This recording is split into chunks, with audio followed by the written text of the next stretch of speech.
Bonjour et bienvenue à ce premier chapitre sur la révision linguistique dans lequel nous allons aborder la précision et la variété du vocabulaire. Donc, courte présentation d'abord. Le vocabulaire, c'est l'ensemble des mots que vous employez lorsque vous écrivez. Donc, plus vous allez connaître et employer un grand nombre de mots, plus votre vocabulaire va être riche et précis également. Donc, spécifiquement pour l'épreuve uniforme de français, vous devez employer un vocabulaire qui est précis et approprié à la situation de communication. Donc, dans ce cas-ci, qui est une dissertation critique. Donc, vous devez employer les différentes connaissances historiques et formelles, par exemple, sur l'œuvre en question, que vous avez déjà abordé dans les modules précédents. Vous devez varier votre vocabulaire, donc éviter les répétitions et la richesse de vos expressions et vous assurer de la clarté de l'expression. Donc, les mots que vous employez ne sont pas trop généraux, par exemple. Nous allons d'abord aborder les types d'erreurs de vocabulaire possibles que vous pourriez faire, donc pour vous aider à les éviter. Puis ensuite, on va aborder dans un second temps les possibilités que vous avez pour enrichir votre vocabulaire ou pour vous permettre d'éviter les répétitions, par exemple. Donc, nous allons voir dans les types d'erreurs les barbarismes, les pléonasmes, les anglicismes, les paronymes, le registre familier et quelques homophones lexicaux. Donc, les barbarismes peuvent être lexicaux et grammaticaux, mais d'abord, ce qu'est un barbarisme, c'est simplement un mot qui est inventé de toutes pièces. Donc, autrement dit, vous ne le retrouveriez pas sous cette forme-là dans un dictionnaire. Sous cette forme-là, le mot n'existe pas. Donc, il est lexical lorsqu'il concerne l'orthographe d'usage et grammatical lorsqu'il va concerner une question d'accord. Habituellement, ça concerne les verbes. Là, j'écris bien que l'invention de mots, c'est une activité qui peut être amusante, surtout dans un contexte littéraire de création. Mais dans la dissertation critique, vous devez proscrire l'invention de mots, bien évidemment.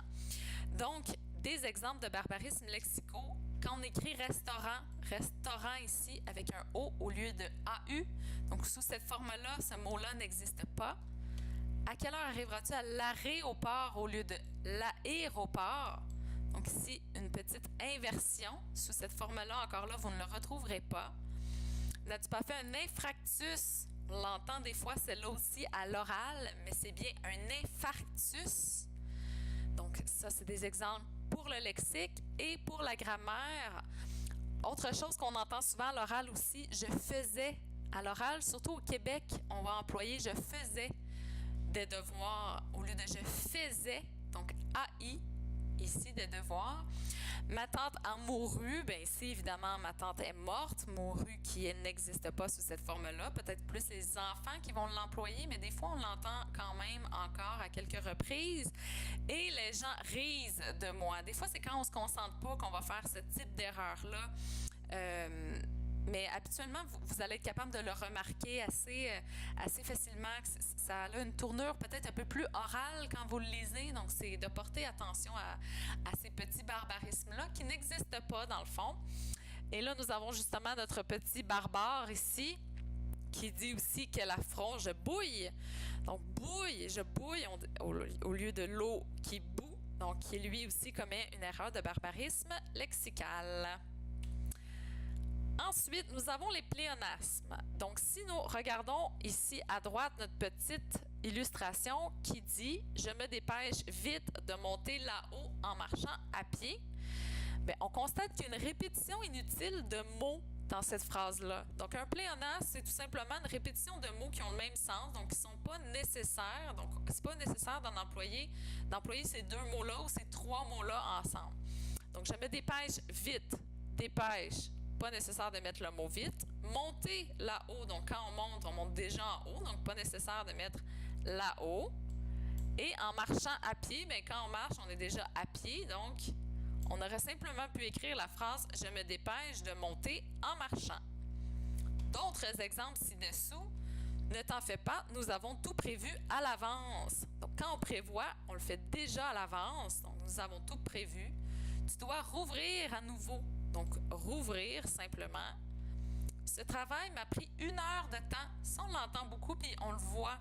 Donc, 1 heure, c'est déjà une forme de temps. Donc, simplement, ce travail m'a pris 1 heure. Ensuite, cette offre est une opportunité à saisir. Donc, une opportunité est toujours quelque chose, évidemment, que l'on peut saisir. Donc, une opportunité simplement. Et je crois que cette porte mal fermée représente un danger potentiel. Un danger, c'est déjà quelque chose qui est potentiel. Hein? Donc, on emploie simplement le mot danger. Troisièmement, les anglicismes. Les anglicismes, vous avez peut-être plus de facilité à les repérer quand ils sont sur leur forme intégrale ou hybride. Donc, avec parking, liker. Avec ces mots-là, peut-être que vous les repérez facilement et que vous ne les employez pas. Sauf que un anglicisme peut prendre différentes formes dans un texte et c'est là que ça devient peut-être un petit peu plus mélangeant. Donc, ils peuvent adopter une forme syntaxique, ils peuvent se trouver dans certaines expressions et dans le sens de certains mots qu'on va employer. Donc, je vous montre des exemples ici. Premièrement, d'anglicisme syntaxique. Je suis devenue familière avec cet endroit. Donc, le mot familière existe en français. Ce n'est pas un mot qui n'existe pas comme un barbarisme, mais à cet endroit-là, dans la syntaxe de la phrase, il ne fonctionne pas. Donc, I am familiar with this place. C'est un calque de l'expression, de la syntaxe, anglaise. Même chose ici, je t'ai attendu un bon 20 minutes, a right 20 minutes. Donc, un bon 20 minutes, c'est encore un emprunt à la syntaxe anglophone. Même chose avec les expressions ci-dessous. Donc, je suis dans l'eau bouillante, I am in hot water. En français, on pourrait peut-être employer l'expression je suis dans de beaux draps, par exemple. Ce que tu dis fait du sens, donc make sense, encore un calque de l'expression anglais ici aussi. Exactement, c'est donc de l'expression. Et ensuite, dans le bas, un anglicisme de sens. Donc, vous êtes bienvenue. Encore là, bienvenue, c'est un mot qui existe en français, mais quand on dit vous êtes bienvenue, c'est un calque, c'est un anglicisme. Donc, c'est de le remplacer à ce moment-là ou de ne simplement pas l'utiliser. Pour des raisons monétaires, il a décidé de ne pas aller les voir cette année. Donc, monétaire, c'est un mot qui existe, qui est en lien avec la monnaie, donc qui renvoie à un échange de monnaie, par exemple, à les différents types de monnaie qui peuvent exister dans les différents types de pays, mais ce n'est pas des raisons financières si la personne n'a pas décidé d'aller les voir cette année, donc pour un problème financier. Donc voilà pour les anglicismes, il y en a, vous allez voir qu'il y en existe vraiment beaucoup. Donc c'est vraiment en vous pratiquant que vous allez pouvoir les repérer et éviter d'en commettre dans votre dissertation. Ensuite, les paronymes. Qu'est-ce qu'un paronyme? Ce sont des termes qui sont très semblables, donc on a tendance à confondre plutôt à l'écrit, parce qu'à l'oral, on va entendre la différence. Mais à l'écrit, c'est des mots qui s'écrivent, qui sont tellement semblables qu'on peut avoir tendance à les inverser.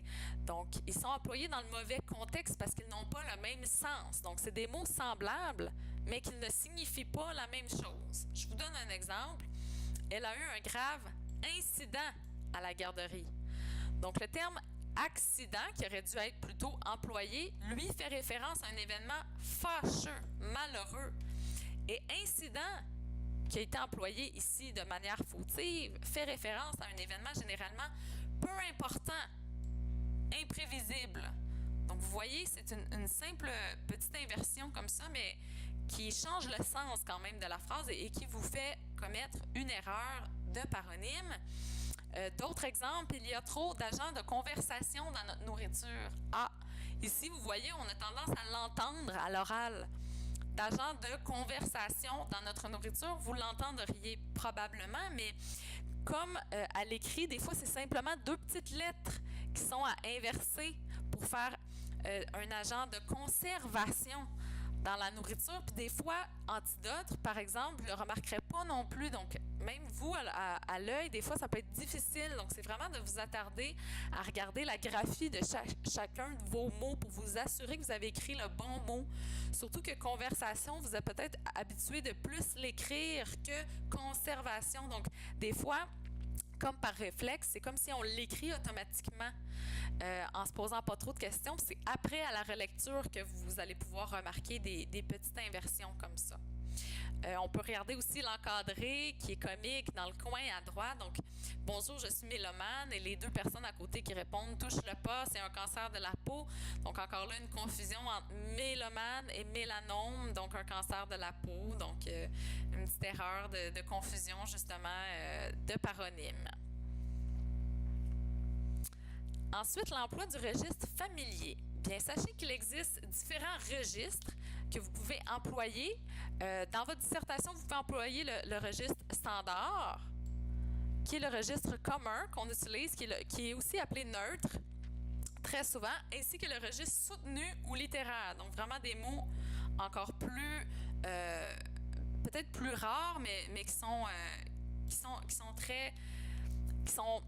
c'est ça, ils sont plus rares, mais ce sont de beaux mots, donc vous pouvez les employer, évidemment. Dans les dictionnaires, vous allez avoir la remarque soutenue ou familier. Donc, le familier, c'est celui que vous devez éviter.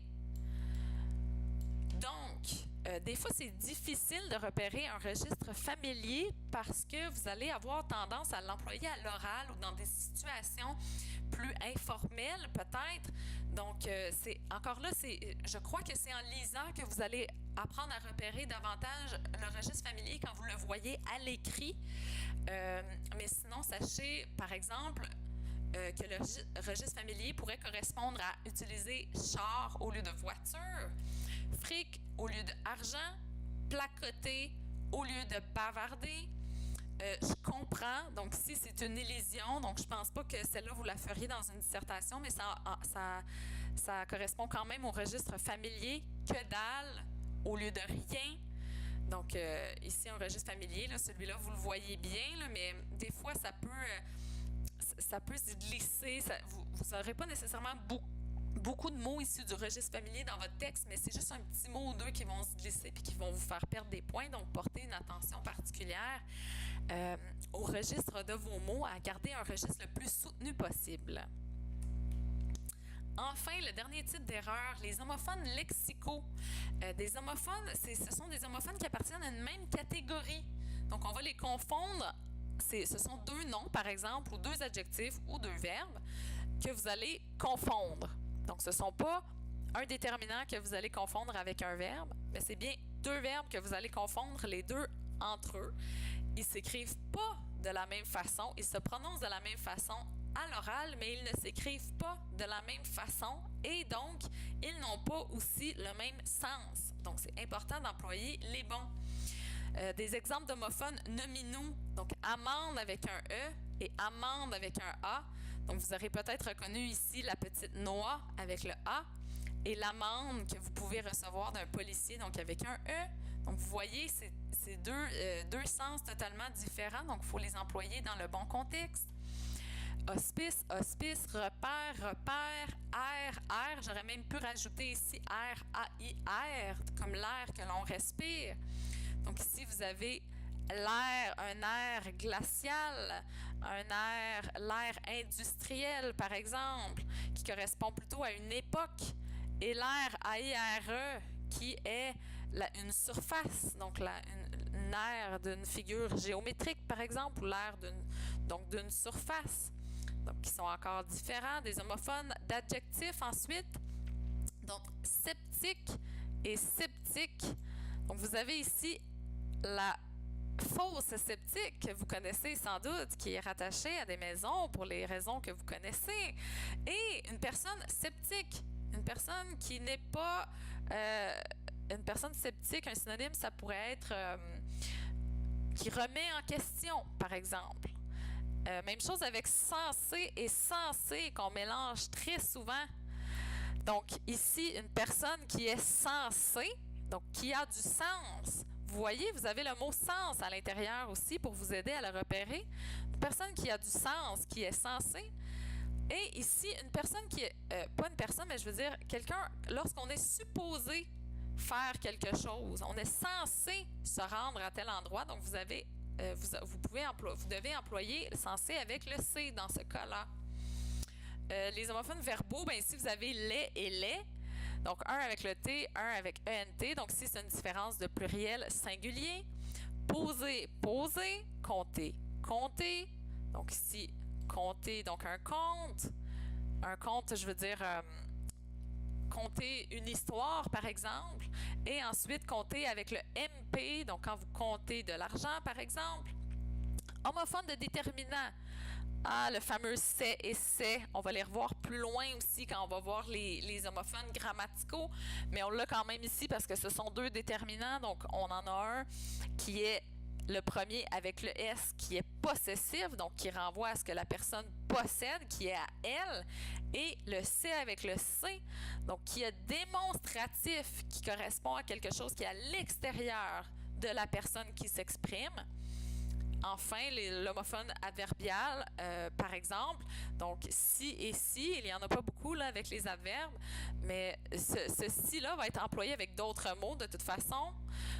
Celui-là, cette petite conjonction SI qui va introduire habituellement une hypothèse si nous nous rendons à tel endroit, donc qui introduit une hypothèse. Et ici, on va avoir celle-ci, si mentionnée, donc qui est utilisée de différentes façons.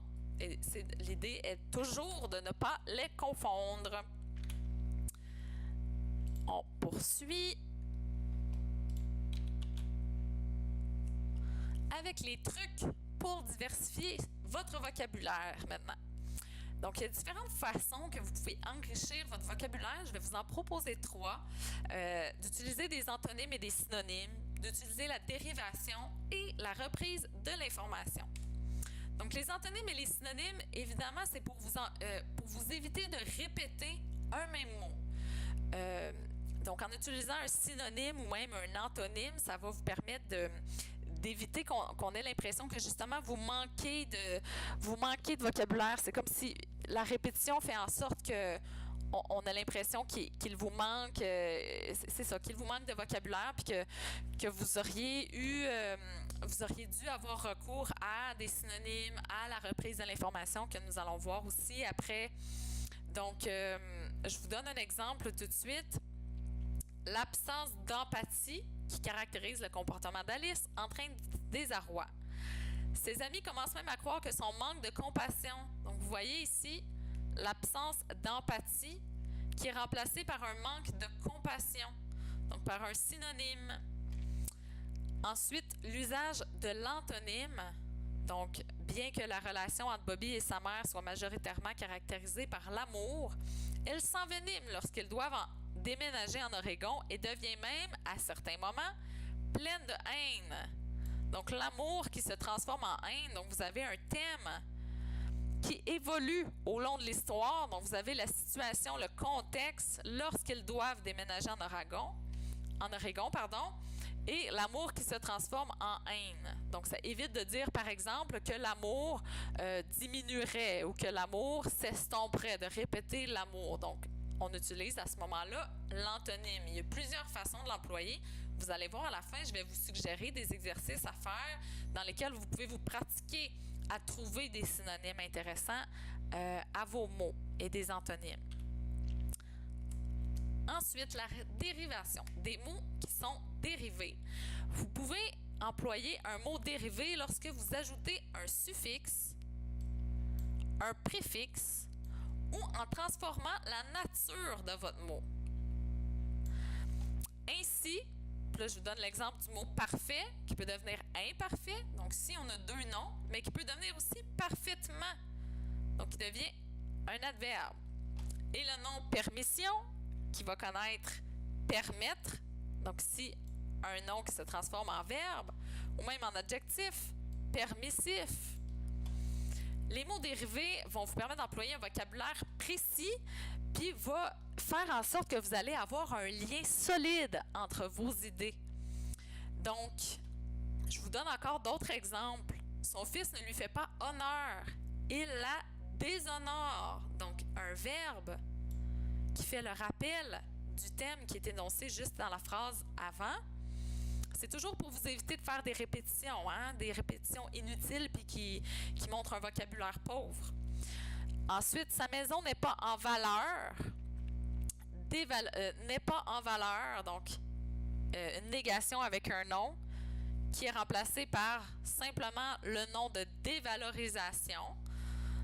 Donc, on a ajouté le suffixe et le préfixe. Les deux, c'est des noms, n'est pas en valeur et dévalorisation, mais quand même, on évite la répétition. Sylvie est parfois crédule, elle fait confiance à tout le monde. Toutefois, elle ne confierait son enfant à personne, pas même à sa propre mère. Donc, la deuxième phrase qui est plus spécifique, mais qui fait toujours un lien avec la confiance, avec le verbe confier qui est employé dans la deuxième phrase. Et enfin, la reprise de l'information. Ça aussi, ça va permettre vraiment de souder vos idées entre elles et de créer un lien logique pour qu'on comprenne, pour qu'on suive l'information d'une phrase à l'autre puis que votre lecteur ne se perde pas. Donc, on reprend l'information lorsqu'on va reprendre des éléments qui ont déjà été exprimés par une formulation différente. Je dirais que souvent, ça va correspondre à soit un thème ou à un personnage dont vous avez déjà parlé. Donc, il y a différentes façons pour reprendre l'information, l'utilisation d'un groupe nominal, d'un pronom, d'un groupe adverbial, de coordonnant. Puis, évidemment, ça vous permet à nouveau d'éviter les répétitions. Donc, dans l'exemple ci-dessous, Joanne a quitté son mari pour de bon. Donc là, on énonce deux personnages, deux personnes, Joanne et son mari. Phrase suivante. Ce dernier ne lui accordait plus d'attention et profitait de sa richesse. Donc, ce dernier qui renvoie à son mari, lui ici renvoie à Joanne. Et sa richesse, on parle bien de la richesse de Joanne aussi. Donc, vous voyez, il y a une utilisation d'un petit déterminant, mais qui renvoie bien au nom quand même. On comprend qu'on parle bien toujours de la richesse de Joanne. Il, donc on a une femme et un homme, donc le il renvoie nécessairement au mari. Donc, la troisième reprise de l'information pour le mari, il claquait même parfois des doigts pour l'appeler. L'appeler. Qui renvoie toujours à Joanne. Point. Elle n'en pouvait plus. Elle. On comprend qu'on parle de Joanne. Non. Reprise de l'information pour le mari. Séparer ses biens et ses avoirs. Donc là, comme on sait que dans la phrase précédente, on parlait bien de Joanne, était bien peu pour ne plus avoir à le côtoyer. Le ici, le masculin qui renvoie encore au mari. Donc, vous voyez ici, on a employé Joanne et son mari, mais tout au long, on a évité de répéter sans cesse les noms des personnages. On a utilisé la reprise de l'information pour éviter la répétition. Et voilà, donc c'était des trucs et astuces pour vous permettre d'éviter de commettre des erreurs de vocabulaire et pour vous permettre peut-être de l'enrichir. Vous êtes maintenant rendu à la période d'exercice. Donc, vous avez ciblé les types d'erreurs que vous commettez le plus par votre diagnostic que vous avez rempli en ligne. C'est maintenant le moment de cibler en fonction de vos faiblesses les exercices que vous avez besoin d'utiliser. Donc, vous allez avoir les liens qui se trouvent sous cette vidéo et je vous invite à les utiliser et je vous dis au revoir.